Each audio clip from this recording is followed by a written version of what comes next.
Assalamualaikum warahmatullahi wabarakatuh. Semangat pagi, sahabat muda akuntansi. Jumpa kembali dengan saya, Puji Wibowo, dalam pembelajaran akuntansi keuangan menengah.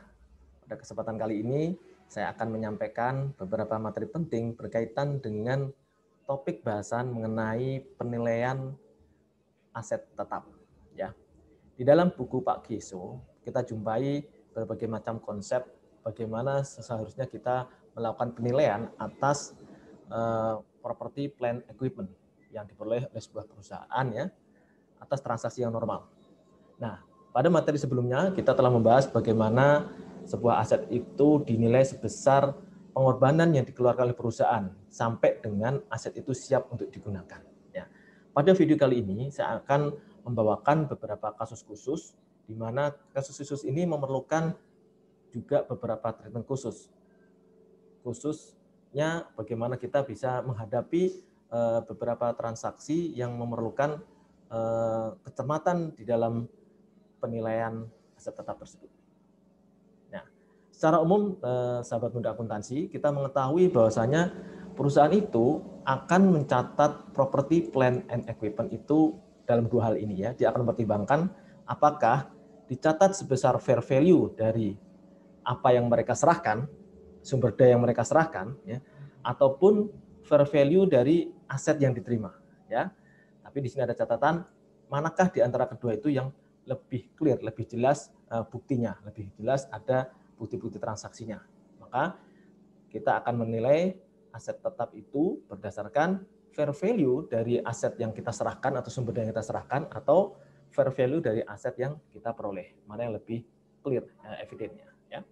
Nah, ini penting sekali untuk melihat bagaimana kalau konsep ini diterapkan di 4 kasus berikut ini. Yaitu pertama, ketika sebuah aset tetap itu atau PPE, property plant equipment itu diperoleh dengan adanya transaksi cash discount, yaitu adanya pemberian diskon tunai dari penjual. Nah, bagaimana nih perlakuannya? Kemudian bagaimana seandainya aset itu diperoleh dengan cara melalui pembayaran yang ditunda? Artinya kita memperoleh aset tetap itu dengan menerbitkan surat utang, seperti surat utang yang jangka waktunya lebih dari 1 tahun. Tentu di situ ada persoalan mengenai nilai uang, ya, nilai waktu terhadap uang, gitu ya. Kemudian bagaimana kalau kita membeli aset itu secara borongan, artinya kita membeli aset sekaligus, ya, pembayaran sekali, tapi untuk perolehan lebih dari satu item. Ya, misalkan kita beli aset di dalamnya ada peralatan, ada tanah, ada gedung. Nah, bagaimana kita mengalokasikan harga beli kita kepada cost untuk aset tetap tersebut. Kemudian yang keempat, bagaimana kita bisa menerapkan konsep penilaian aset tetap ini ketika aset itu diperoleh melalui penerbitan saham. Jadi kita memperoleh PPI, Property Plant Equipment, sebagai gantinya kita menerbitkan saham, dan saham ini kita kasih kepada penjual. Nah, ini menarik ya. Bagaimana konsep-konsep ini diterapkan? Mari kita lihat satu persatu. Yang pertama, berkaitan dengan cash discount. Ya, cash discount ini berarti adanya pemberian diskon tunai, ya, kalau sekarang kita mengenal sebagai istilah cashback segala macam ya, yang diberikan oleh penjual kepada pembeli. Ya, maka secara umum Pak Kieso menyatakan bahwasanya kalau perusahaan itu mengambil diskon, maka perusahaan itu seharusnya memperlakukan atau mempertimbangkan diskon itu sebagai apa? Pengurang dari nilai beli aset tersebut. Ya, wajar ya kalau kita beli harganya 10 juta, kemudian dapat diskon 500.000, tentu saja yang kita catat sebagai nilai untuk aset tetap adalah sebesar 10 juta dikurangi 500.000, yaitu 9.500.000. Kalau kita ngambil cash diskon, gitu ya.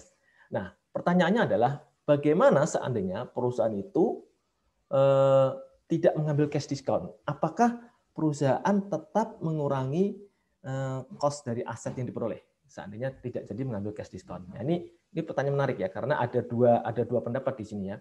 Pendapat pertama adalah dia nggak peduli nih, ya, dia ngambil cash discount atau tidak, ya, maka perusahaan tetap akan apa? Mengurangi, ya, tetap akan dia mengurangi, ya, dia akan tetap mengurangi sell price apa purchase price-nya, gitu ya. Mohon maaf ya, dia akan tetap mengurangi purchase price-nya, ya. Jadi tidak peduli cash discount-nya diambil atau tidak, itu akan tetap diakui sebagai pengurang purchase price. Kenapa demikian? Asumsinya adalah bahwasanya penilaian atas perolehan aset tetap itu ya dinilai sebesar memang uang yang sudah dikeluarkan, gitu. Uang yang dikeluarkan ya. Kalau uang dikeluarkan itu tanpa mengambil cash discount, ya berarti dia nggak peduli. Pokoknya dia anggap itu sebagai pengurang daripada purchase price. Kemudian selisihnya kemana Pak? Ya, selisihnya bisa jadi dianggap sebagai kerugian karena perusahaan itu tidak mengambil cash discount, gitu ya. Jadi misalkan ada tadi ya kasus tadi 10 juta, kemudian ada cash diskon 500.000, tapi dia nggak ngambil diskon. Nah, menurut pendapat yang pertama ini, dia tetap mengakui aset tetap tadi sebesar 9.500.000 ya, di debit. Ya, kemudian di kreditnya adalah cash sebesar 10 juta. Kemudian 500.000 di mana? 500.000 diakui sebagai kerugian karena perusahaan gagal mengambil cash diskon, gitu ya. Dianggap sebagai sebentuk inefisiensi oleh manajemen perusahaan karena gagal mengambil cash diskon. Ini pendapat yang pertama, ya. Jadi dia ngambil atau tidak tetap akan diakui sebagai pengurang, ya. Nah, kemudian pendapat yang kedua bagaimana? Pendapat yang kedua, kalau perusahaan itu tidak ngambil cash diskon, ya kita tidak bisa mengakui itu sebagai kerugian karena bisa jadi kebijakan perusahaan untuk tidak ngambil diskon itu justru malah bisa berdampak baik buat perusahaan. Karena kalau kita ngambil cash diskon, bisa jadi nanti akan berdampak buruk buat catatan perusahaan berikutnya. Nah ini sehingga kalau dia tidak ngambil cash diskon ya, sehingga kalau dia nggak ngambil cash diskon, maka ya dia tetap purchase price-nya ada sebesar 100% kan gitu ya. Nah, dan apa namanya selisihnya itu yang cash diskon yang tidak diambil tidak diakui sebagai kerugian. Ya, ini ya ada dua pendapat. Tapi secara umum kalau nanti kita jumpai di latihan-latihan Pak Geso, kalau ada cash diskon maka cash diskon ini di treatment atau diperlakukan sebagai pengurang purchase price dari aset tetap yang bersangkutan. Itu ya, sahabat muda ya. Baik, kita lanjutkan.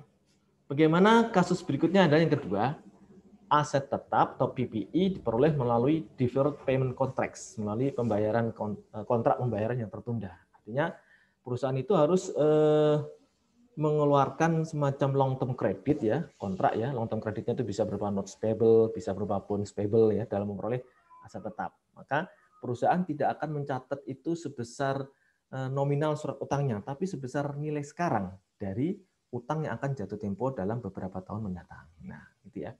Jadi present value-nya yang dihitung.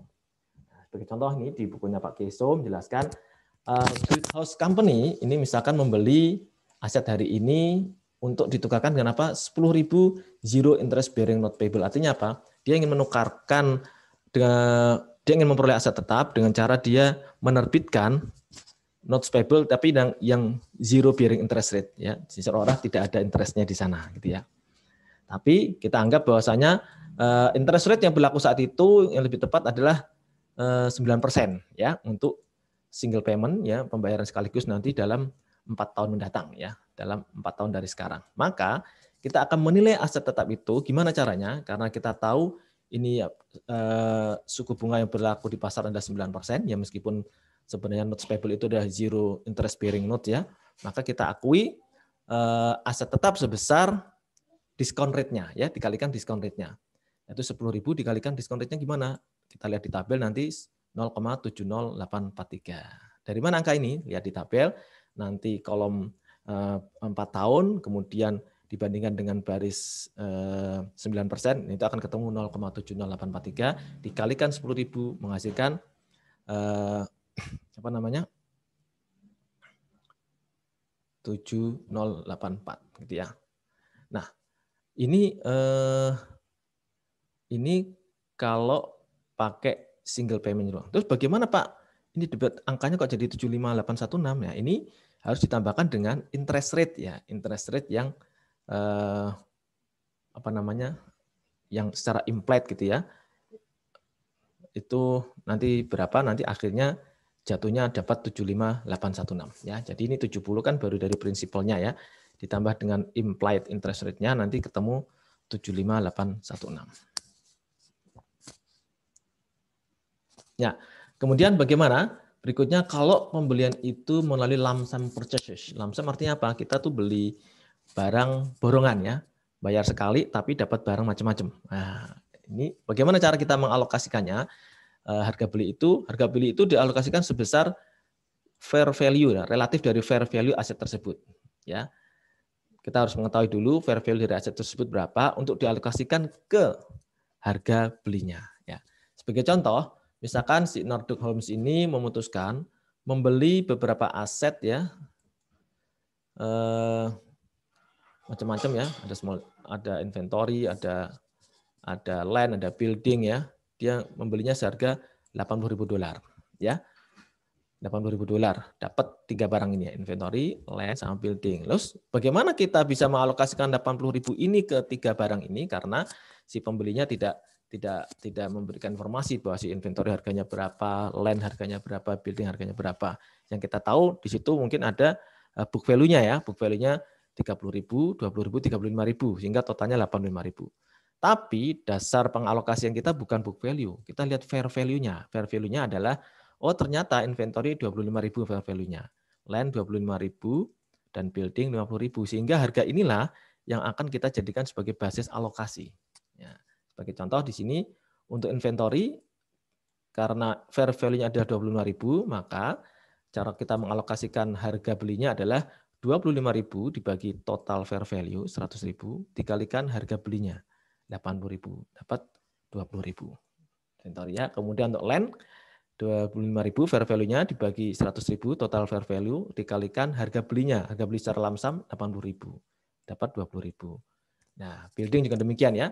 Fair value-nya 50.000 bagi 100.000 artinya setengah kali 80.000 lamsam price-nya menghasilkan 40.000. Inilah yang akan dicatat di dalam neraca sebagai pembelian lamsam. Ya. Ini ya Mbak, Mas ya, sahabat muda akuntansi, sangat mudah untuk lamsam purchases.